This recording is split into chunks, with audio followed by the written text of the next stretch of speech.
আজ আপনি শুনবেন বিভূতিভূষণ বন্দ্যোপাধ্যায়ের তারানাথ তান্ত্রিকের কাহিনী মধু সুন্দরী দেবীর আবির্ভাব। গল্প পাঠে অভিক, সন্ন্যাসীর চরিত্রে দীপক, চারির ভূমিকায় মৌ, সাঁওতালিনীর চরিত্রে শিখা, মধু সুন্দরী দেবীর ভূমিকায় রীতি এবং তারানাথ তান্ত্রিকের চরিত্রে সায়ন।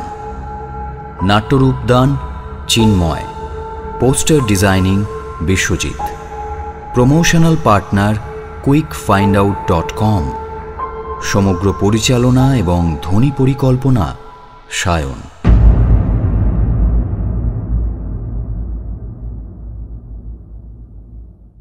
তারানাথ তান্ত্রিকের প্রথম গল্প আপনারা কিছুদিন আগেই শুনেছেন, হয়তো অনেকেই বিশ্বাস করেননি। সুতরাং তার এই গল্পটাও যে বিশ্বাস করবেন এমন আশা করছি না, কিন্তু এই গল্পটি এমন অদ্ভুত যে সেটি আপনাদের শোনাবার লোভ আমি সামলাতে পারছি না। এই জগতে কি ঘটে কি না ঘটে তার কতটুকুই বা আমরা খবর রাখি? There are more things in heaven and earth, Horatio. সুতরাং এই গল্পটি শুনে যান এবং সম্পূর্ণ অবিশ্বাস্য বলার আগে মহাকবির বহুবার বলা ওই জনপ্রিয় এবং গভীর উক্তিটি মনে করবেন, এই আমার অনুরোধ। কিন্তু যিনি সবকিছু প্রত্যক্ষভাবে বিচার বুদ্ধি দিয়ে যাচাই করে নেন, এই বাস্তব জগতের বাইরের অন্য কোনো সূক্ষ্ম জগৎ কিংবা অন্য কোনো অশরীরী জীব কিংবা অপদেবতা উপদেবতার অস্তিত্বে আদৌ বিশ্বাস রাখেন না, তিনি এই গল্প না হয় নাইবা শুনলেন। ভূমিকা শেষ করে এখন মূল গল্পটা বলি। সেদিন হাতে কোনো কাজকর্ম ছিল না। সন্ধ্যের আগেই মাঠ থেকে ফুটবল খেলা দেখে ধর্মতলা দিয়ে বাড়ি ফিরছিলাম। মোহনবাগান হেরে যাওয়াতে মনেও কোনো আনন্দ ছিল না। কি আর করি, ধর্মতলার কাছেই মঠ লেনে বাড়িটা। নম্বরটা ঠিক মনে নেই, তবে বাড়িটা চিনি, তারানাথ জ্যোতিষীর বাড়ি। সেখানেই গেলাম। তারানাথ একাই ছিলেন। আমায় বললেন, এসো এসো, বহুকাল দেখা সাক্ষাৎ নেই, কি ব্যাপার? কিছুক্ষণ গল্পগুজবের পর উঠতে যাব, এমন সময় নামলো মুষলধারে বৃষ্টি। তারানাথ আমাকে ওই অবস্থায় উঠতে দিলেন না। আমিও দেখলাম এই বৃষ্টি হঠাৎ থামবার নয়। তারানাথের বৈঠকখানায় আমরা দুজন বসে আছি।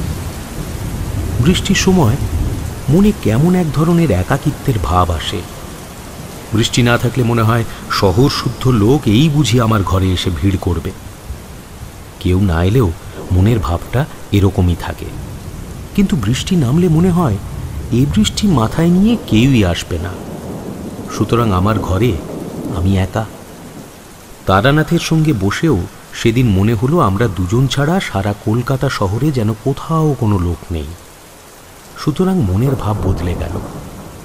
এদিকে সন্ধ্যা নামল। জীবনে অদ্ভুত ধরনের অভিজ্ঞতার কাহিনী বলার ও শোনার ইচ্ছে দুজনেরই জাগল। প্রবল বৃষ্টিমুখর আষাঢ়ের সন্ধ্যায় আমরা মোহনবাগানের শোচনীয় হার, ল্যাংড়াম অতিরিক্ত সস্তা হওয়ার ব্যাপার, চৌরঙ্গি মোড়ে ওবেলার বাস দুর্ঘটনা ইত্যাদি নানান রকম কথা বলতে বলতে হঠাৎ কোনো এক সময় নারী প্রেমের প্রসঙ্গে এসে পড়লাম।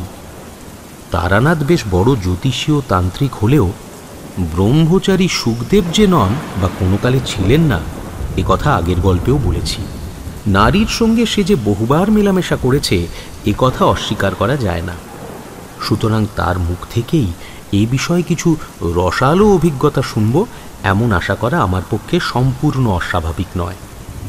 কিন্তু তার বদলে সে এই সম্বন্ধে যে অসাধারণ অভিজ্ঞতা কাহিনীটি শোনালো তার জন্য সত্যি আদৌ প্রস্তুত ছিলাম না। আর একটা কথা, তারানাথকে দেখে বা তার মুখের কথা শুনে আমার মনে হয়েছিল একটা বড় দুঃখ সে মনের মধ্যে চেপে রেখেছে। অনেকবার তন্ত্রশাস্ত্রের কথাবার্তা বলতে গিয়ে কি যেন একটা বলি বলি করেও বলেননি। আজ বুঝলাম তারানাথ তান্ত্রিকের জীবনের অনেক কাহিনী সে আমার কাছে কেন কারো কাছেই বলেনি। হয়তো সেগুলো ঠিক বলবার কথাও নয়, কারণ সে কথা বলা তার পক্ষে কষ্টদায়ক স্মৃতি ফিরিয়ে আনার মতো। তাছাড়া আমার মনে হয় লোককে সেসব কথা বিশ্বাস করানোও শক্ত। বললাম, জ্যোতিষমশাইয়ের এ সম্বন্ধে অভিজ্ঞতা নিশ্চয়ই অনেক আছে, কি বলেন? অভিজ্ঞতা একটা আছে, এবং সেটা বড় মারাত্মক রকমের অদ্ভুত। প্রেম কাকে বলে বুঝেছিলাম সেবার, এখন কিন্তু সেটা স্বপ্ন বলে মনে হয়। শোনো তবে। আমি বাধা দিয়ে বললাম, কোনো ট্র্যাজিক গল্প বলবেন না। প্রথম প্রেম হলো একটি মেয়ের সঙ্গে, সে মারা গেল, এই তো। ও গল্প না ঢের শুনেছি। ঢের শোনোনি? শোনো, যদি বিশ্বাস না হয় সেটাও আমাকে বলো। এরকম গল্প বানিয়ে বলতে পারলে একজন গল্প লেখক হয়ে যেতাম। দু একজন খুব কাছের বন্ধু ছাড়া এ কথা কারো কাছে বলিনি কখনো। ঠিক এমন সময় বাড়ির ভেতর থেকে তারানাথের বড় মেয়ে চারু ওরফে চারি 2 কাপ গরম চা ও 2খানি করে পরোটা ও আলু ভাজা আনল। চারির বয়স 10 বছর হবে। তারানাথের মতোই গায়ের রং বেশ উজ্জ্বল, চোখ মুখ মন্দ নয়। চারি আমায় বলল, কাকা বাবু, লেসের কাপড়ের ছবিটা আনলেন না? চারির কাছে কথা দিয়ে রেখেছিলাম, ধর্মতলার দোকান থেকে তার জন্য উলবোনার একটা ছবি ও প্যাটার্নের নকশা কিনে দেব। বললাম, আজ ফুটবলের ভিড় ছিল, কাল এনে দেব। চারি দাঁড়িয়েছিল। তারানাথ বললেন, যা তুই যা, 2টো পান নিয়ে আয়। মেয়ে চলে গেলে আমার দিকে তাকিয়ে তারানাথ বললেন, ছেলেপুলের সামনে এসব গল্প বলা যায় না, চাটা খেয়ে নাও।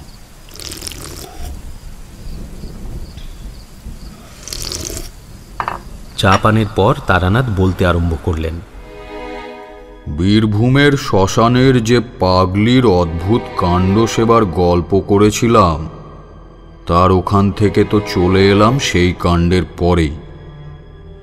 কিন্তু তন্ত্রশাস্ত্রের প্রতি আমার একটা শ্রদ্ধা জন্মে গেল।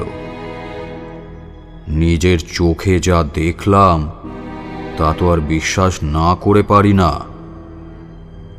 এটা পাগলির কথা থেকে বুঝেছিলাম যে পাগলি আমায় ইন্দ্রজাল দেখিয়েছিল নিম্নতন্ত্রবিদ্যার সাহায্যে, কিন্তু ব্ল্যাক ম্যাজিক ছাড়া উচ্চতন্ত্রের কথাও সে বলেছিল।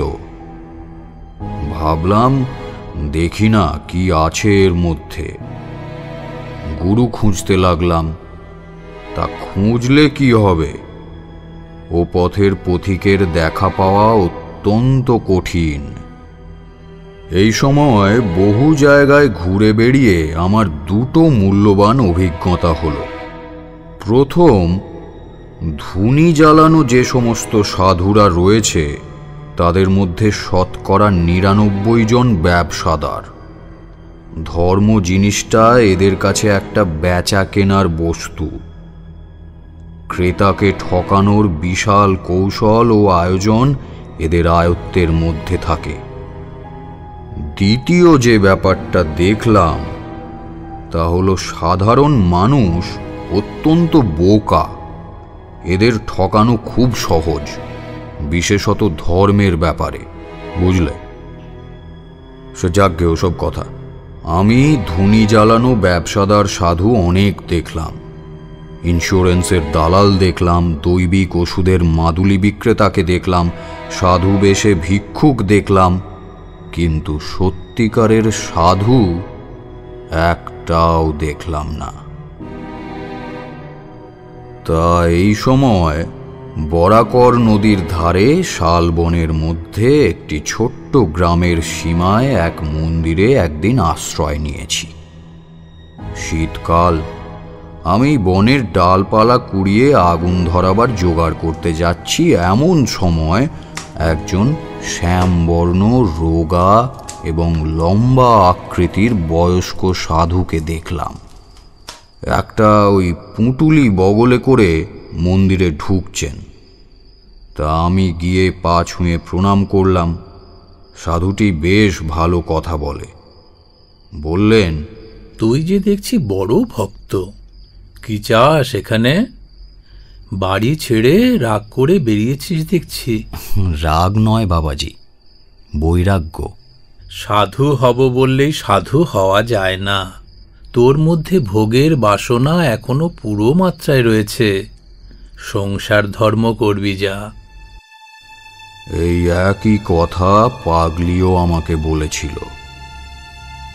মন্দির থেকে একটু দূরে ছাতিম গাছের তলায় সাধু বাবার পঞ্চমুণ্ডির আসন 5টা মড়ার মাথার খুলি পেতে তৈরি। প্রতি রাত্রে সাধু সেখানে সাধনা করেন, তাও দেখলাম। মনে ভারী শ্রদ্ধা হলো। সংকল্প করলাম এই মহাপুরুষটিকে ছেড়ে কোথাও যাচ্ছি না এবার। কিছুদিন তার পেছনে লেগে রইলাম। তার হোমের কাঠ ভেঙে এনে দিই। 3 মাইল দূরের কুসুম্বনী গ্রাম থেকে তার চাল ডাল কিনে আনি। গ্রামের সকল লোকের মুখে শুনলাম সাধুটি একজন বড় তান্ত্রিক। তার অনেক অদ্ভুত কাজকর্ম আছে। তবে পাগলির কাছে যেতে লোকে যেমন আমায় ভয় দেখিয়েছিল, এখানেও তেমনি ভয় দেখালো।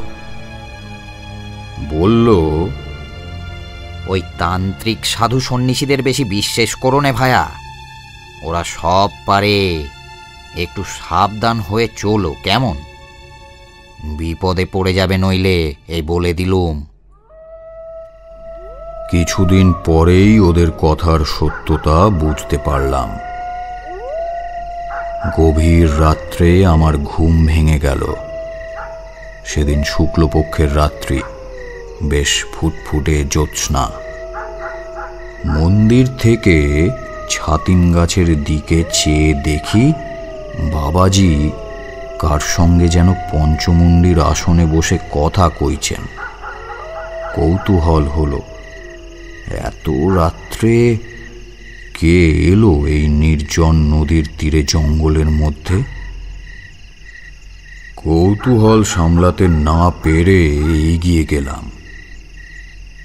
সামনাসামনি গিয়ে যা দেখলাম তাতে আর এগিয়ে যেতে সাহস হলো না। একই সঙ্গে রীতিমতো আশ্চর্য হয়ে গেলাম। সাধু বাবা এত রাত্রে একজন মেয়ে মানুষের সঙ্গে কথা বলছেন।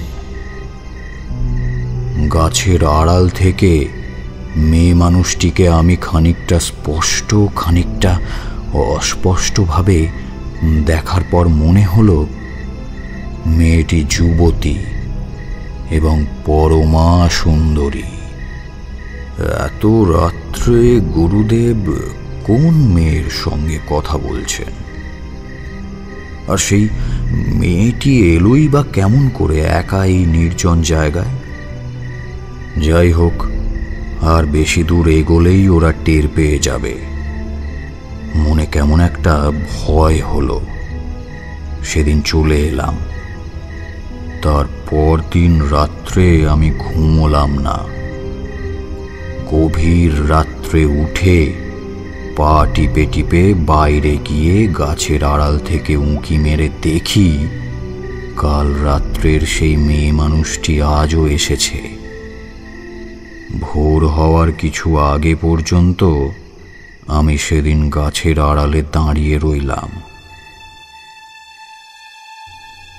ভোর হওয়ার লক্ষণ হচ্ছে দেখে আর সাহস হলো না। মন্দিরে গিয়ে নিজের বিছানায় শুয়ে ঘুমিয়ে পড়লাম। পরের দিন রাত্রেও আবার অবিকল একই ঘটনা। একদিন আর একটা জিনিস লক্ষ্য করলাম। বাবাজি যে মেয়ে মানুষটির সঙ্গে কথা বলেন তার পরনের পোশাক বড় অদ্ভুত ধরনের। সে যে পোশাক পরেছে সেটা না শাড়ি, না ঘাগরা, না জাপানি কিমোনো, না মেয়েদের গাউন। অজানা যদিও, কিন্তু ভারী চমৎকার মানিয়েছে তাকে। সেদিন আরও একটা কথা আমার মনে হলো। মেয়ে মানুষটি যেই হোক, সে জানে আমি রোজ গাছের আড়ালে দাঁড়িয়ে দাঁড়িয়ে ওর দিকে চেয়ে থাকি। কি করে এই কথা আমার মনে হলো তা বলতে পারবো না, কিন্তু এই কথা আবছাভাবে আমার মনে উদয় হওয়ার সঙ্গে সঙ্গে মনে কেমন একটু ভয় হলো। মনে হলো সরে পড়ি, দরকার কি আমার এসবের মধ্যে থেকে। কিন্তু পরের দিন রাত্রে ওই এক সময়ে আর শুয়ে থাকতে পারলাম না নিশ্চিন্ত মনে, উঠে যেতেই হলো। সেদিন আর একটা জিনিস লক্ষ্য করলাম, মেয়ে মানুষটি যখন থাকে তখন এক ধরনের খুব মৃদু সুগন্ধে যেন বাতাস ভরে যায়।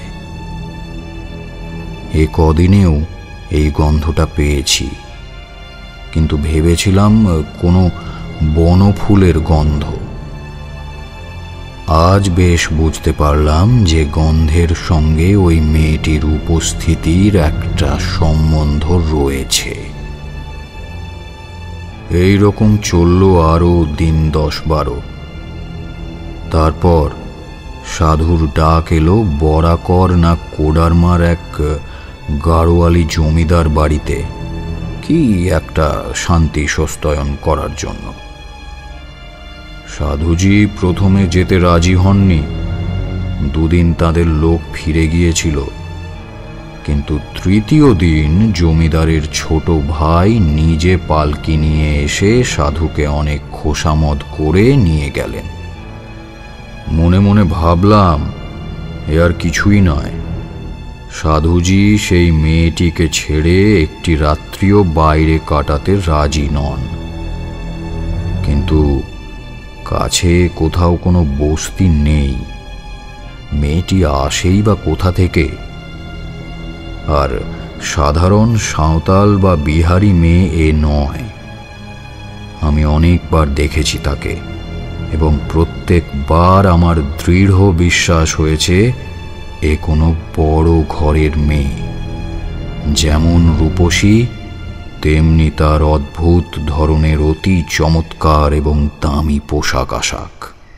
হঠাৎ আমার মনে একটা দুষ্টু বুদ্ধি খেলে গেল। আমার মনে হয়েছিল মেয়েটিকে সাধুজি হয়তো খবর দেওয়ার সুযোগ পাননি। দেখাই যাক না আজ রাত্রে আসে কিনা।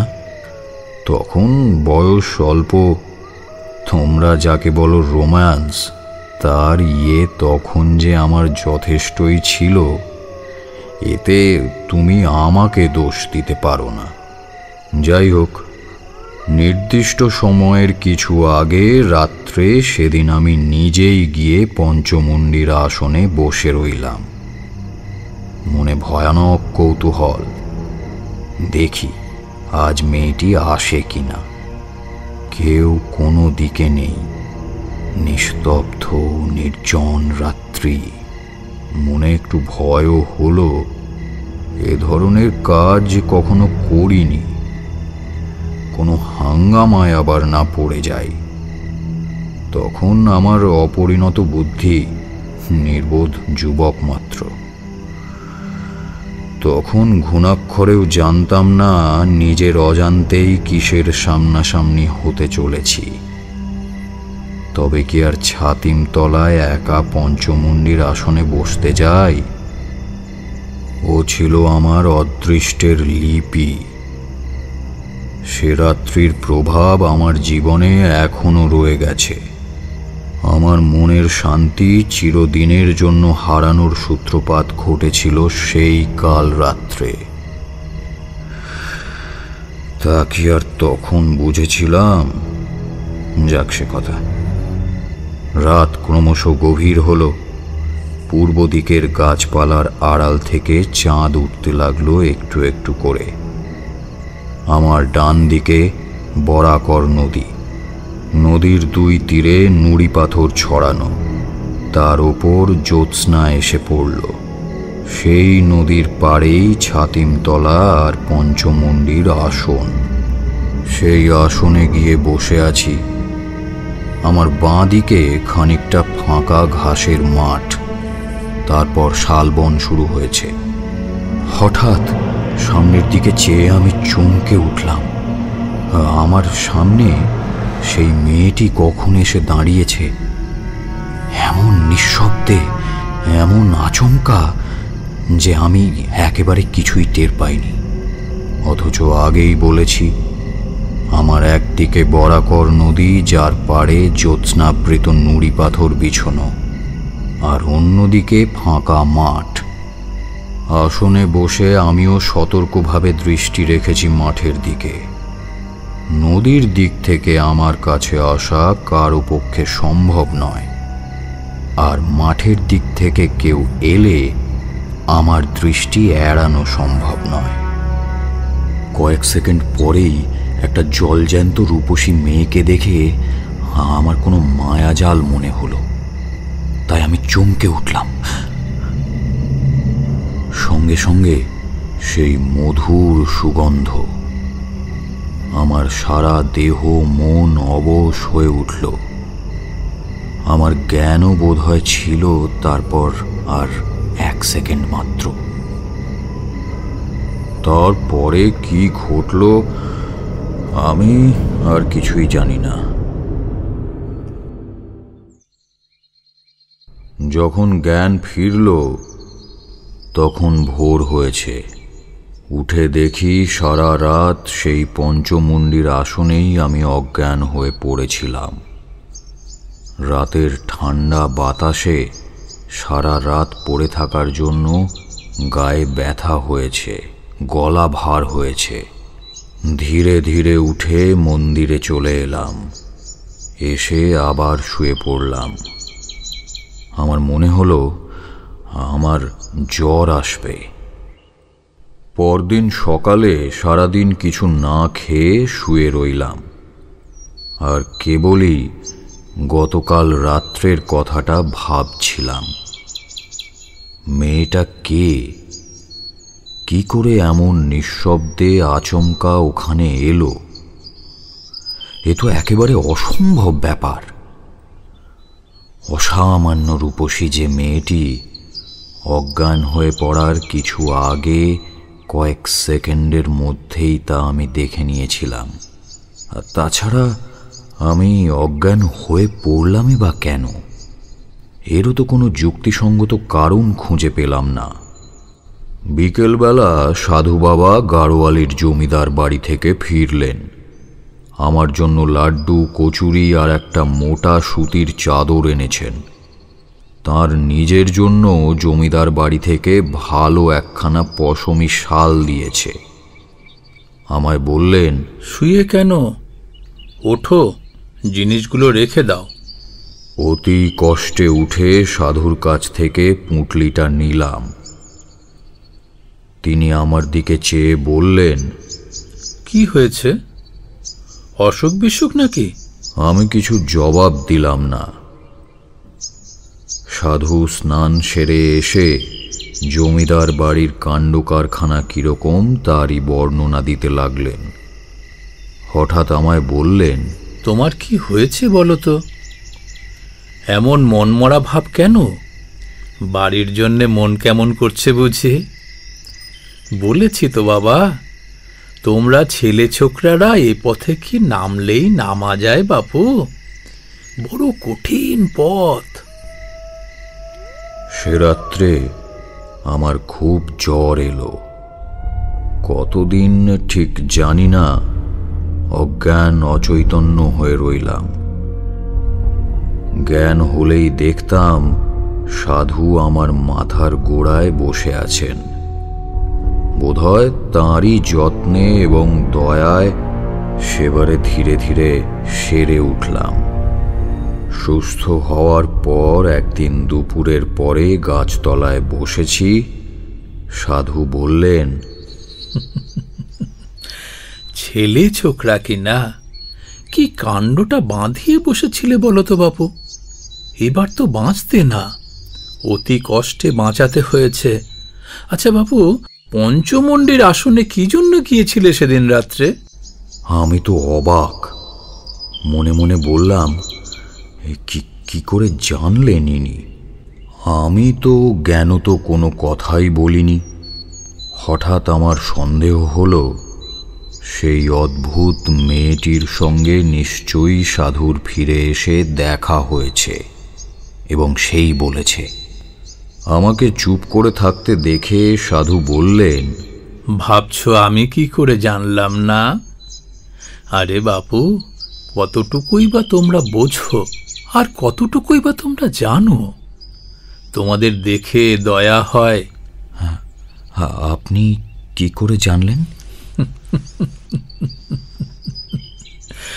আরে পাগল, তুমি তো জ্বরের ঘোরে বলেছিলে সব কথা, নইলে জানবো কি করে? হ্যাঁ, যাক, প্রাণে বেঁচে গেছে এই ঢের। আর কখনো এমন পাগলামি করতে যেও না বাবা। আমি চুপ করে রইলাম। তাহলে আমি জ্বরের ঘোরের মধ্যে সব ফাঁস করে দিয়েছি। সেদিন মনে মনে সংকল্প করলাম 2-1 দিনের মধ্যেই এখান থেকে চলে যাব। শরীরটা একটু সুস্থ হয়ে উঠলেই। আর এখানে না। কিন্তু আমার ভাগ্যলিপি অন্যরকম। সাধু বাবাজিকে পরদিনই পাহাড়ি বিছেতে কামড়ালো। তিনি তো যন্ত্রণায় অজ্ঞান হয়ে গেলেন। আমি 5 মাইল দূরে মিহিজাম থেকে ডাক্তার ডেকে আনলাম, তার সেবা করলাম। দিন রাত জেগে 3 দিন পর তাকে সারিয়ে তুললাম। দিন 10 পর আমি একদিন বললাম, সাধুজি, আমি আজ চলে যেতে চাই। চলে যাবে? কোথায়? এখানে থেকেই বা কি হবে? আমার তো কিছুই হচ্ছে না, মিছে বসে থাকা আর এই মন্দিরের প্রসাদে ভাগ বসানো। 2 পেটের ভাতের লোভে আমি তো এখানে বসে নেই। সাধুজি চুপ করলেন, তখন কোনো কথা বললেন না। সন্ধ্যার কিছু আগে আমায় ডেকে তিনি পাশে বসালেন। ভেবেছিলাম এই পথে নামাবো না তোমায়, কিন্তু তুমি দুঃখী হয়ে চলে যাচ্ছ, সেটা বড় কষ্টের বিষয় হবে আমার পক্ষে। তুমি আমার যথেষ্ট উপকার করেছ, নিজের ছেলের মতো সেবা করেছ। তোমাকে কিছু দিতে চাই। একটা কথা তার আগে বলি, তোমার সাহস আছে তো? আগে হ্যাঁ, এর আগেও তো আমি বীরভূমের এক শ্মশানে তন্ত্র সাধনা করেছি। তারপর আমি সেই শ্মশানের পাগলি ও তার অদ্ভুত ক্রিয়াকলাপের কথা বললাম। সব শুনে সাধু অবাক হয়ে বললেন, সে পাগলিকে তুমি চেনো? আরে সে যে অতি সাংঘাতিক মেয়ে মানুষ। তুমি তার হাত থেকে যে অত সহজে উদ্ধার পেয়ে এসেছ, সে কেবল তোমার আগের জন্মের পুণ্য। ওর নাম মাতু পাগলি, মাতঙ্গিনী। ও নিম্ন শ্রেণীর তন্ত্রে ভয়ানকভাবে সিদ্ধ। ওর পাল্লায় পড়েছিলে। কি সর্বনাশ! ওকে আমরা পর্যন্ত ভয় করে চলি। কিরকম জানো? যেমন লোকে খ্যাপা শিয়াল কুকুর কি গোখরো সাপকে ভয় করে, তেমনি ও সেই জাতীয়। অসাধারণ ক্ষমতা ওর নিম্নতন্ত্রের।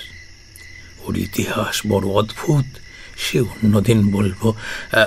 কতদিন ওর সঙ্গে ছিলে? প্রায় 2 মাস। যখন ওর সঙ্গে ছিলে তখন কিছু কিছু অধিকার হয়েছে তোমার। তোমাকে আমি মন্ত্র দেব, কিন্তু তুমি যুবক, তোমার মনের ভাব আমি জানি। তুমি কি জন্যে রাত্রে পঞ্চমন্ডির আসনে গিয়েছিলে বলো তো? আমি লজ্জায় মাথা নিচু করে রইলাম। মনের মধ্যে পাপ নেই। যদি পঞ্চমন্ডির আসনে বসে থাকি তবে সেই অপরিচিতা সুন্দরী রমণীর রূপের টানে। কিন্তু এ কথা গুরুজনের মতো এক ব্যক্তির কাছে কি করে স্বীকার করব বলো? সেই দিন সাধু একটি অদ্ভুত ও গোপন কথা আমায় বললেন। কিন্তু একটা কথা তুমি জানো না, সেটা আগে বলি। তুমি সেদিন যাকে রাত্রে ছাতিমতলায় বসে দেখেছিলে, তিনি তোমার মতো দেহধারী মানুষ নন। কথাটা শুনে আমার রীতিমতো গা শিউরে উঠল। দেহধারী জীব নয়? বলে কি রে বাবা? তবে কি ভূত পেতনি নাকি? সাধু বললেন, তোমায় এ কথা আমি বলতাম না যদি না শুনতাম যে তুমি মাতু পাগলির সঙ্গে ছিলে। আচ্ছা আচ্ছা, শুনে যাও। আমার গুরুদেব ছিলেন স্বর্গীয় কালিকানন্দ ব্রহ্মচারী। হুগলি জেলায় জেজুর গ্রামে তার মঠ ছিল। মস্ত বড় সাধক ছিলেন। কুলার্ণব ও মহাডামর এই দুই তন্ত্রে তাঁর সমান অধিকার ছিল। মহাডামর তন্ত্রের একটি নিম্ন শাখার নাম ভূত ডামর। আমি যখন যুবক, এই তোমাদের মতোই বয়স হবে, স্বাভাবিকভাবেই আমার ঝোঁক গিয়ে পড়ল ভূত ডামরের ওপর। গুরুদেব আমার মনের গতিবিধি বুঝতে পেরে ও পথ থেকে ফেরাবার চেষ্টা করেছিলেন, কিন্তু তাতে কি হয়, কপালের লিখন তবে আর বলেছে কাকে। এই তোমার যেমন। ও পথ থেকে ফেরাতে চেষ্টা করেছিলেন কেন? ও পথ লোভের পথ, বিপদের পথ। ভূত ডামর তন্ত্র নানা প্রকার অশরীরী উপদেবীদের নিয়ে কারবার করে। তন্ত্রের ভাষায় এদের সাধারণ নাম যোগিনী। জপে ও সাধনায় বশীভূত হয় এদের মধ্যে যে কেউ। যার সাধনা তুমি করবে সে তোমার আপন হয়ে থাকতে পারে। নানাভাবে এদের সাধনা করা যায়। কিষ্কিনী দেবীকে মায়ের রূপে পেতে পারো, কনকবতী দেবীকে পাওয়া যায় মেয়ে রূপে, কিন্তু বাকি সব যোগিনীদের যে কোনোভাবে সাধনা করা যায় এবং যে কোনোভাবে পাওয়া যায়। এইসব যোগিনীদের কেউ ভালো, কেউ মন্দ। এদের জাতি নেই, বিচার নেই, ধর্ম নেই, কোনো গণ্ডি বা বাধ্যবাধকতার মধ্যে এরা আবদ্ধ নয়। ভূত ডামরে এই সাধনার ব্যাপারে বলে দেওয়া আছে। ভূত ডামরের প্রথম শ্লোকই হল আখাত সংপ্রবক্ষামি যোগিনী সাধনোত্তমম সর্বার্থ সাধনাং নাম দেহীনাং সর্বসিদ্ধিদম অতি গুজ্জা মহাবিদ্যা দেবানামপি দুর্লভা। তুমি সেদিন যাকে দেখেছিলে তিনি এইরকম একজন জীব। তোমার সাহস থাকলে সে মন্ত্র আমি তোমায় দেব, কিন্তু আমার যদি নিষেধ শোনো তবে এ পথে নেমো না। এতটা বলে সাধুজি ভালো করেননি। আমার কৌতূহল বাড়িয়ে দিয়ে তিনি আমায় আর কি সামলে রাখতে পারেন? আমি নাছোড়বান্দা হয়ে পড়লাম। মন্ত্র নেবই। তবে কনকবতী দেবী সাধনার মন্ত্র নাও, মেয়ে রূপে পাবে দেবীকে। আমি চুপ করে রইলাম। তবে কিষ্কিনী সাধনার মন্ত্র? আহ, কি বিপদেই পড়েছি বুড়ো সাধুটাকে নিয়ে। অন্য যোগিনীদের দেখতে দোষ কি? সাধু আমায় চুপ করে বসে থাকতে দেখে বললেন, বেশ, আমি তোমাকে মধুসুন্দরী দেবীর সাধনার মন্ত্র দিচ্ছি। একে মেয়ে রূপে, বোন রূপে এবং প্রিয়তমা রূপে পেতে পারো। তবে আমার যদি কথা শোনো, কখনো প্রিয়তমা রূপে পেতে যেও না। এর বিপদের দিক বলি। প্রিয়তমা রূপে সাধনা করলে তিনি তোমাকে সঙ্গী রূপে দেখবেন, কিন্তু এরা মহা শক্তিশালিনী যোগিনী, সাধারণ মানুষ নয়। এদের আয়ত্তে রাখা বড় শক্ত। হয় তোমাকে পৃথিবীর মধ্যে সব থেকে সুখী মানুষ করে রাখবে, নয়তো একেবারে পাগল করে ছেড়ে দেবে। সামলাতে পারা বড়ই কঠিন। সাধুজি, আমায় মন্ত্র দিন। সাধুজি আমায় মন্ত্র দিলেন। তারপর বললেন, বাবা, এই জায়গা থেকে তোমায় চলে যেতে হবে। তোমায় এখানে আমি আর রাখতে পারবো না।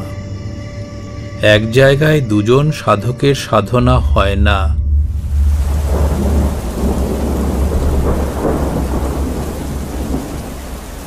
বেশ ভালো, আমিও তা চাই না। আমার ভয় ছিল ও হয়তো সাধুজিও মাতু পাগলির মতো হিপনোটাইজ করতে জানে এবং আমাকে হিপনোটাইজ করে যা তা দেখাবে। তারপর আমি তারানাথের কথায় বাধা দিলাম। কেন? আপনি যে নিজের চোখে পঞ্চমুণ্ডির আসনে মূর্তি দেখেছিলেন, তখন তো সাধু সেখানে ছিলেন না। তারপর যে আমার টাইফয়েড হয় বলিনি? হয়তো পঞ্চমুণ্ডির আসনে গিয়ে যখন বসি তখনই জ্বর এসেছে। তখন জ্বরের সময় অসুস্থ মনে কি দেখতে কি দেখেছি, হয়তো চোখের ধাঁধা। জ্বর ছেড়ে সেরে ওঠে এ সন্দেহ আমার হয়েছিল, সত্যি বলছি। যাকে তারপর ওখান থেকে চলে এলাম বরাকর নদীর ধারে আর একটা নির্জন জায়গায়। ওখান থেকে প্রায় 5-6 মাইল দূরে একটা গ্রাম ছিল। কিছু দূরে থাকতাম গ্রামের লোকজনদের বানানো একটা চালা ঘরে। গ্রামের লোকেরা যে যা দিত তাই খেতাম, আর সন্ধ্যের পর নদীর ধারে একা বসে মন্ত্র জপ করতাম। এইরকমভাবে 1 মাস কেটে গেল, 2 মাস কেটে গেল, 3 মাস কেটে গেল, কিছুই দেখতে পাচ্ছি না। মন্ত্রের ওপর বিশ্বাস ক্রমেই যেন কমে যাচ্ছে। তবু মনকে বোঝালাম 6 মাস পরে সাধনা সম্পন্ন করে হোম করার নিয়ম বলে দিয়েছিলেন সাধুজি। তার আগে কিচ্ছু হবে না। 6 মাসও শেষ হলো। সাধুজি যেমন বলে দিয়েছিলেন ঠিক সেই সব নিয়মই পালন করলাম। মন্ত্রোচ্চারণ করলাম, পদ্মাসনং সমস্থায় মৎস্যেন্দ্রনাথ সম্মতম আমিষান্বৈ পুপশুপৈ সংপূজ্য মধু সুন্দরীম। বরাকর নদীর তীরে বসে ভাত রান্না করলাম, কই মাছ পোড়ালাম, একটা গোটা কলা পাতায় করে ভাত ও পোড়া মাছের প্রসাদ দিলাম। ডুমুরের ডালপালা দিয়ে বালির ওপর হোম করে ওং টং ঠং ঝং এং খং মধুসৌন্দর্যায় নমঃ এই মন্ত্রে আহুতি দিলাম। জাতি ফুলের মালা নিতান্ত দরকার। কত দূর থেকে খুঁজে জাতি ফুলের মালা এনেছিলাম। তার মালা ও চন্দন আলাদা কলা পাতায় রেখে দেবীর উদ্দেশ্যে নিবেদন করে ধ্যানে বসলাম। সারা রাত কেটে গেল। কিছু দেখলেন? কাকস্য পরিবেদনা। ঘি চন্দন মিষ্টি কিনতে শুধু কতকগুলো পয়সার শ্রাদ্ধ হয়ে গেল। ধ্যান জপ হোমে কিছুই ফল হলো না। রাগ করে সব প্রসাদ ফেলে দিলাম নদীর জলে। বেটা সাধু আমায় ঠকিয়েছে। কোনো বেটার কোনো ক্ষমতা নেই। যেমন মাতু পাগলি তেমনি এই সাধু। তন্ত্রতন্ত্র সব বাজে কথা।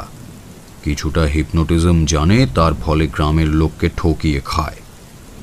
এসব ভাবি বটে, কিন্তু জবটা ছাড়তে পারলাম না। অভ্যাস মতো করেই যাই। ওটা যেন একটা বদ অভ্যাস হয়ে দাঁড়িয়েছিল। এভাবে আরও 4-5 মাস কেটে গেল। একদিন সন্ধ্যার পরেই, রাত তখন সবেমাত্র হয়েছে, আমি একটা গাছের তলায় বসে জপ করছি। অন্ধকার হলেও খুব ঘন হয়নি তখনও। হঠাৎ তীব্র কস্তুরী গন্ধ অনুভব করলাম বাতাসে। বেশ মন দিয়ে শুনে যাও, এক বর্ণও মিথ্যে বলছি না। এরপর যা যা হলো তার একটা বর্ণনা করছি। কস্তুরীর গন্ধটা পেয়েছি যখন সবেমাত্র 4-5 সেকেন্ড মতো হয়েছে। তখন আমার সেদিকে মন গেল। ভাবলাম, এ তো দেখছি অবিকল কস্তুরীর গন্ধ। বাহ, পাহাড়ে জঙ্গলে কত সুন্দর অজানা বনফুলই না রয়েছে। তারপর মনে হলো আমার পেছনে, অর্থাৎ আমি যে গাছটার গোড়ায় বসে আছি তারই গুঁড়ির আড়ালে কেউ একজন এসে দাঁড়িয়েছে।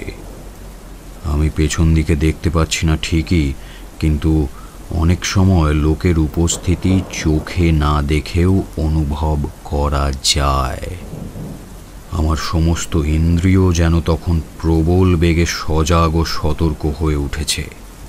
বাতাসের চলাচল যেন হঠাৎ বন্ধ হয়ে গেল। সমস্ত শরীর দিয়ে যেন গরম আগুনের শিখা বের হচ্ছে। আবার অজ্ঞান হয়ে যাব নাকি আমি? মনের মধ্যে ভয় হলো। ঠিক সেই সময় দেখলাম আমার সামনে একজন মেয়ে দাঁড়িয়ে, অথচ কয়েক সেকেন্ড আগেও তিনি সেখানে ছিলেন না। ঠিক সেই পঞ্চমুণ্ডির আসনে বসা রাত্রের সেই অভিজ্ঞতার মতোই। কিন্তু এবার মনে মনে দৃঢ় সংকল্প করলাম জ্ঞান হারাবো না। মেয়েটি দেখি সন্দেহের চোখে আমার দিকে চেয়ে আছে। নিজের চোখে এমন এক মূর্তি আপনি দেখলেন? আমার কথার মধ্যে হয়তো একটু অবিশ্বাসের গন্ধ ছিল, তাই তারানাথ তীব্র প্রতিবাদের সুরে বললেন, নিজের চোখে, সুস্থ শরীরে। বিশ্বাস করো না করো সে আলাদা কথা, কিন্তু যা দেখেছি তাকে মিথ্যে বলতে পারবো না। কিরকম দেখলেন? কেমন চেহারা? ভারী রূপসী যদি বলি তাহলে কিছুই বলা হবে না। মধুসুন্দরী দেবীর আরাধনায় আছে। উদ্দাদ ভানু প্রতীক্ষা বিদ্যুৎপুঞ্জ নিভাসতি নীলাম্বার পরিধানা মদবিহ্বল লোচনা নানালঙ্কার শোভাঢ্যা কস্তুরী গন্ধ মোদিতা কমলাঙ্গীং স্বরমুখীং পিনোত্তুঙ্গ পয়োধ্বরম।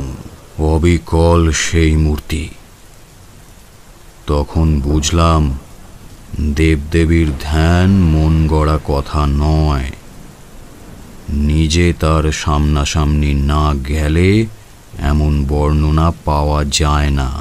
আপনি কোনো কথা বললেন? কথা? আমার চেতনা তখন লোপ পাওয়ার মতো হয়েছে। কথা বলবো কি করে? পাগল নাকি তুমি? সে তেজ সহ্য করা কি আমার কর্ম? সাধারণ মানবীর মতো তার কোনো অংশই নয়। ওই যে বলেছে মদবিহ্বল লোচনা। ওরে বাবা, সে চোখের কি ভাব! ত্রিভুবন জয় হয়ে যায় সেই চোখের চাহনিতে। বর্ণনা বাদ দিন, কি কথা হলো তাই বলুন। কথাবার্তা যা হয়েছিল সব বলার দরকার নেই। মোটের ওপর সেই থেকে মধুসুন্দরী দেবী প্রতি রাত্রে আমায় দেখা দিতেন। নদীর তীরে সেই নির্জন জায়গায় তাকে চেয়েছিলাম প্রেয়সী রূপে। বলাই বাহুল্য, সাধুর কথা না শুনে। তখন শীতকাল, বরাকর নদীর জল কম হয়েছে অনেক। জলের ধারে জলজ আগাছাগুলো শুকিয়ে হলদে হয়ে এসেছে। আগে যেখানে জল ছিল সেখানে বালির ওপর অভ্রকোণা জ্যোৎস্না রাতে চকচক করে। বরাকর নদীর দুপারের শালবন পাতা ঝরিয়ে দিয়েছে। আকাশ প্রতিদিন নীল। রাত্রে শুক্লপক্ষের জ্যোৎস্নায় বড় মনোরম সেই শোভা। সেই সময় থেকে 3 মাস দেবী প্রতিদিন রাত্রে দেখা দিতেন। সত্যিকারের বাঁচা বেঁচেছিলাম ওই 3 মাস। এসব কথা বলাও এখন আমার পক্ষে কষ্টকর। কতটা কষ্টকর তুমি জানো না। আমার জীবনের সর্বশ্রেষ্ঠ আনন্দ পেয়েছিলাম ওই 3 মাসে।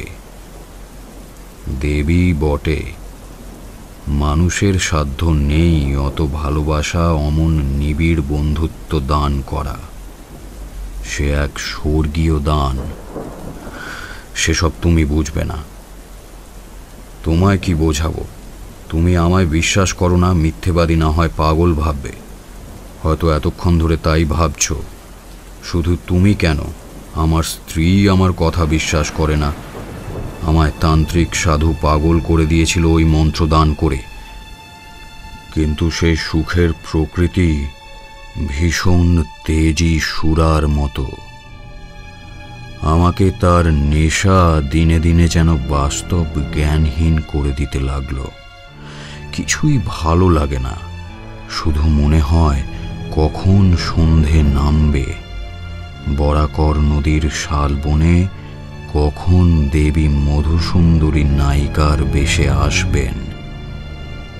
সারা রাত্রি রাত্রি কোথা দিয়ে কেটে যায় স্বপ্নের মতো, নেশার ঘোরের মতো, কিছুই বুঝতে পারি না। আকাশ নক্ষত্র দিকবিদিক জ্ঞান শূন্য হয়ে যায় কয়েক প্রহরের জন্য। কয়েক প্রহরের জন্য সময় নিশ্চয়ই থেমে যায় স্তম্ভের মতো, অচল হয়ে পড়ে বরাকর নদীর তীরে বনের মধ্যে। একদিন ঘটল এক বিপদ। একটি সাঁওতালি মেয়ে রোজ নদীর ঘাটে জল নিতে আসে। তার দেহের গঠন সুন্দর, সামনের বস্তিতে তার বাড়ি। অনেক দিন থেকেই তাকে দেখছি, সেও আমায় দেখছে। সেদিন সে জল নিয়ে ফিরে যাচ্ছে, হঠাৎ আমায় বলল, বাবা, ছেলে হয়ে হয়ে মরে যায়, তার কোনো মাদুলি আছে তোমার কাছে? এমন ভাবে করুণ সুরে বলল, আমার মনে বড় দয়া হলো। মাদুলি দিতে জানি এ কথা আমি বলিনি, তবে তার সঙ্গে কিছুক্ষণ গল্প করেছিলাম। তারপর সে চলে গেল। মধুসুন্দরী দেবীকে দেখলাম সেদিন অন্য মূর্তিতে।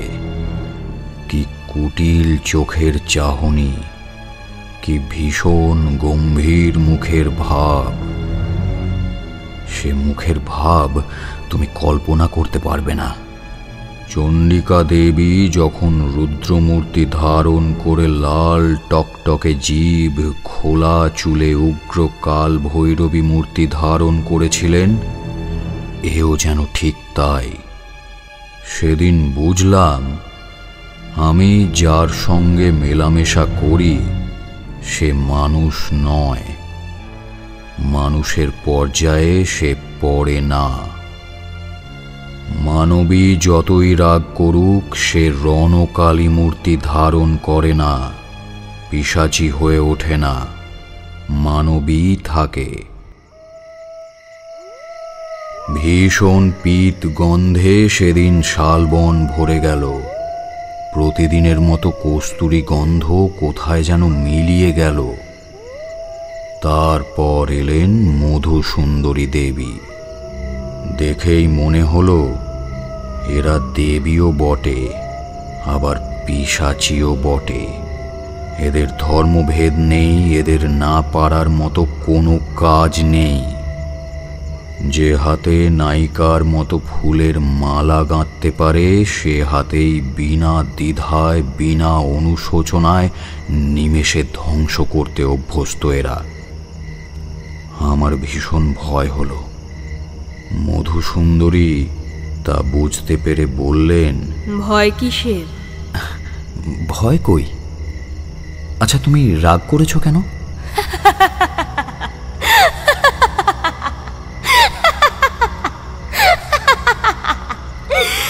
মৃতদেহ চিনতে পারবে? অন্ধকার রাত্রে সাঁওতালদের কোনো বউয়ের মৃতদেহ যদি তোমার সামনে দিয়ে জলে ভেসে যায়, চিনতে পারবে? তুমি যদি চিনতে না পারো, দুটো মৃতদেহ জড়াজড়ি করে ভেসে থাকলে অন্যান্য লোকজন সকালে নিশ্চয়ই চিনতে পারবে। দেবী, আমি তোমায় ভালোবাসি। ও মূর্তি আমায় দেখিও না, আমায় মারো, ক্ষতি নেই, কিন্তু অন্য কোনো নিরপরাধ স্ত্রীলোকের প্রাণ কেন নেবে? দয়া করো দেবী, দয়া করো, একটু দয়া করো। বহু চেষ্টায় সন্তুষ্ট করলাম। তখন আবার যেইকে সেই দেবী বললেন, সেই সাঁওতাল মেয়ের মূর্তিতে আমায় দেখতে চাও? সেই মূর্তিতে এখনই দেখা দেব। কথাটা বলতে বলতেই সেই সাঁওতাল মেয়েটি আমার সামনে দেখি দাঁড়িয়ে।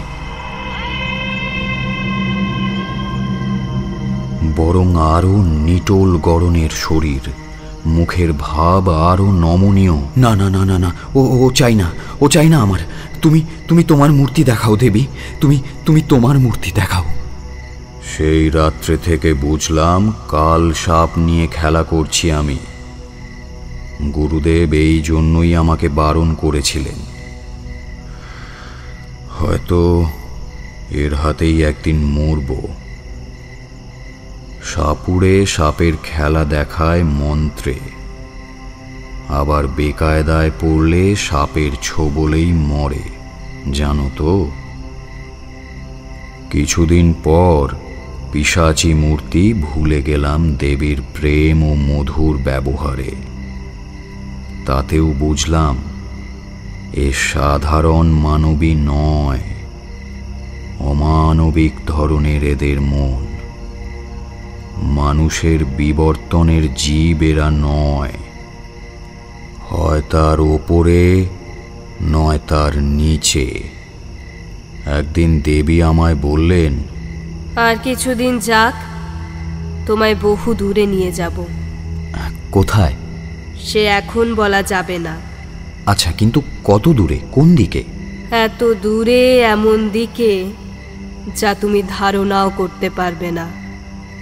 তবে তোমার ভাগ্যে কি তা আছে? সব ভুলে গেলাম আবার। পিশাচিনী মধুসুন্দরী তখন কোথায় মিলিয়ে গেছে। আমার সামনে তখন হাস্যময়ী, চঞ্চল, মুগ্ধ ভাবের অপরূপ রূপসী এক তরুণী নারী, দেবী বটে। আমি আবার কিসের নেশায় ডুবে গেলাম তা জানি না, মাথার ঠিক রইল না। আবার একদিন বললেন, বিপদ আসছে তোমার, তৈরি হও। কি বিপদ? তা এখন বলা যাবে না। প্রাণ সংশয়ের বিপদ? তা বলবো না। তুমি অভয় দিলে বিপদ কিসের? আমি ঠেকাতে পারবো না, কেউ ঠেকাতে পারবে না। যা আসছে তা আসবেই। কথাটা খুব শিগগিরই ফলে গেল। মাস তিনেক পরে আমার বাড়ি থেকে লোকজন খুঁজে খুঁজে সেখানে গিয়ে হাজির। গ্রামের লোক তাদেরকে বলেছে কে একজন পাগল, বোধহয় বাঙালি টাঙালি হবে, অল্প বয়সে বরাকর নদীর ধারে শালবনে সন্ধেবেলা বসে থাকে আর আপন মনে বিড়বিড় করতে থাকে। আমায় এই অবস্থায় গাঁয়ের অনেকেই নাকি দেখেছে। তাই শুনে বাড়ির লোক আমাকে খুঁজে বের করল। ছেঁড়া ময়লা কাপড় পরনে, মাথায় জট, গায়ে অপরিষ্কার খড়ি উড়ছে, এই অবস্থায় নাকি তারা আমাকে খুঁজে পায়। বাড়ি ধরে আনার জন্য অনেক টানাটানি চলে। আমি কিছুতেই আসবো না, ওরাও ছাড়বে না। আমার তখন সত্যিই জ্ঞান নেই, সত্যিই আমি পাগল, উন্মাদ হয়ে গেছি। ওরা হয়তো আমায় আনতে পারতই না, কিন্তু যে দেবীকে পেয়েছিলাম প্রণয়ী রূপে, তিনি নিরুৎসাহ করলেন। কিরকম? ওরা ধরে নিয়ে গিয়ে কাছের একটি গ্রামের গোয়াল ঘরে আমাকে বেঁধে রেখেছিল। গভীর রাত্রে বাঁধন ছিঁড়ে ওদের হাত থেকে লুকিয়ে পালিয়ে এসে সেই একটি রাত মধুসুন্দরী দেবীর সঙ্গে দেখা করেছিলাম। তাকে বললাম, আমি এই নদী তীরের তীর্থস্থান ছেড়ে কোথাও যাব না।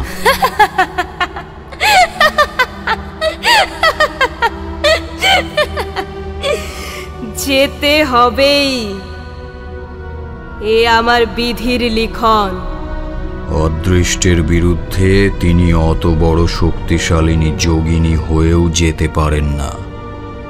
তিনি জানেন এই রাতের পর এই জীবনে তার সঙ্গে আর কখনো দেখা হবে না। আগে থেকে বলে তৈরি করে রাখতে চেয়েছিলেন এই জন্যই।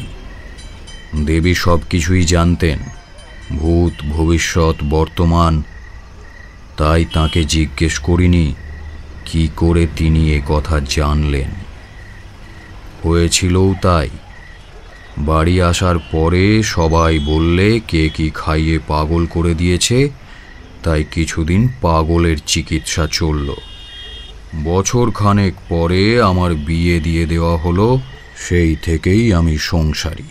আর কখনো মন্ত্র জপ করে তাকে আহ্বান করেননি কেন? মাথা খারাপ নাকি? এ কি ছেলে খেলা? মারা যাই আর কি শেষে। অন্য নারী জীবনে এলে তিনি আর দেখা দেবেন? সে চেষ্টাও করিনি। সে কতকাল হয়ে গেল, সে কি আর আজকের কথা? আচ্ছা, এখন আর তাকে দেখতে ইচ্ছে হয় না? বুড়ো তারানাথ উৎসাহে ও উত্তেজনায় বালিশটা বুকে দিয়ে সোজা হয়ে উঠে বসল। ইচ্ছে হয় না কে বললে? বললাম তো, ওই 3 মাসই আমি বেঁচে ছিলাম। দেবী এসেছিলেন মানুষ হয়ে, একদিকে বিদ্যুতের মতো শক্তিরূপিণী যোগিনী, তার তেজের কাছে ঘেঁষা যায় না, অথচ কিরকম যেন মানবী হয়ে যেতেন যখন ধরা দিতেন আমায়। প্রিয়তমার মতো কাছে আসতেন, মাঝে মাঝে ঠোঁট ফুলিয়ে অভিমান করতেন। বরাকর নদীর ধারের শালবন রাত্রির পর রাত্রি তার মধুর হাসিতে জ্যোৎস্নার মতো উজ্জ্বল হয়ে উঠত। এমন কত রাত কেটেছে, এক এক সময় মনে হতো তিনি সত্যি মানুষ হবেন। বিদায় নেওয়ার সময় তিনি বলেছিলেন, নদী তীরের এই 3 মাসের জীবন আমিও কি ভুলবো ভেবেছ? আমাদের পক্ষে ভোলা সম্ভব নয়। ভেবো না আমরা সবাই সুখী। আমাদের মতো সঙ্গীহারা বন্ধুহারা জীব কোথায় আছে? আমরাও প্রেমের কাঙাল। কতকাল পরে একজন মানুষ আমাদের সত্যিকার ভাবে চায়, তার জন্য আমাদের মন সবসময় চাতকের মতো তৃষ্ণার্ত হয়ে থাকে। কিন্তু তা বলে তো নিজেকে সস্তা করতে পারি না। আগ্রহ করে যে না চায় তার কাছে যাই না, সে আমার প্রেমের মূল্য দেবে না, নিজেও আনন্দ পাবে না, যা কিনা পাওয়া যায় বহু চেয়ে। কিন্তু আমাদের অদৃষ্ট লিপি, চিরদিন এক জায়গায় থাকতে পারি না। কিছু না কিছু ঘটে যায়, ছেড়ে চলে যেতে হয় অনিচ্ছা সত্ত্বেও। কজন আমাদের ডাকে, কজন বিশ্বাস করে? সুখী ভেবো না আমাদের। এত যদি সুখের ব্যাপার, তবে আপনি ভয়ঙ্কর বলেছিলেন কেন আগে? ভয়ঙ্কর এই জন্যই যে আমার সারা জীবনটা মাটি হয়ে গেল ওই 3 মাসের সুখ ভোগে। কোনো দিকে মন দিতে পারি না। মধ্যে তো কদিন পাগল হয়ে গিয়েছিলাম বিয়ের পরেও। তারপর সেরে উঠে এই জ্যোতিষের ব্যবসা আরম্ভ করি, সেও দেবীর দয়া। তিনি বলেছিলেন, জীবনে কখনো আমায় অভাবে পড়তে হবে না, পড়তেও হয়নি। কিন্তু ওতেই কি আর আনন্দ দেয় জীবন? তারানাথ গল্প শেষ করে বাড়ির ভেতরে যাওয়ার জন্য উঠল। আমিও বের হয়ে ধর্মতলার মোড়ে এলাম। এক অদ্ভুত অবাস্তব জগৎ থেকে এই 20 শতাব্দীর বাস্তব জগতে এসে যেন হাঁপ ছেড়ে বাঁচলাম। যতক্ষণ তারানাথ গল্প বলছিল, ওর চোখ মুখের ভাব ও গলার স্বরে ওর গল্পের বাস্তবতার উপর অবিশ্বাস জাগেনি। কিন্তু ট্রামে উঠে মনে হলো, কি মনে হলো তার নাইবা বললাম।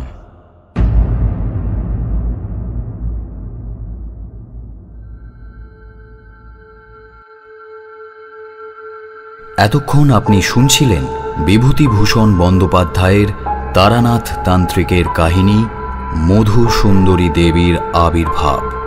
গল্প পাঠে অভিক, সন্ন্যাসীর চরিত্রে দীপক, চারির ভূমিকায় মৌ, সাঁওতালিনীর চরিত্রে শিখা, মধু সুন্দরী দেবীর ভূমিকায় রীতি এবং তারানাথ তান্ত্রিকের চরিত্রে সায়ন। নাট্যরূপদান Chinmoy, poster designing Biswajit, promotional partner quickfindout.com, সমগ্র পরিচালনা এবং ধ্বনি পরিকল্পনা সায়ন। আগামী সপ্তাহে আরও একটা নতুন গল্প নিয়ে হাজির হব আমরা।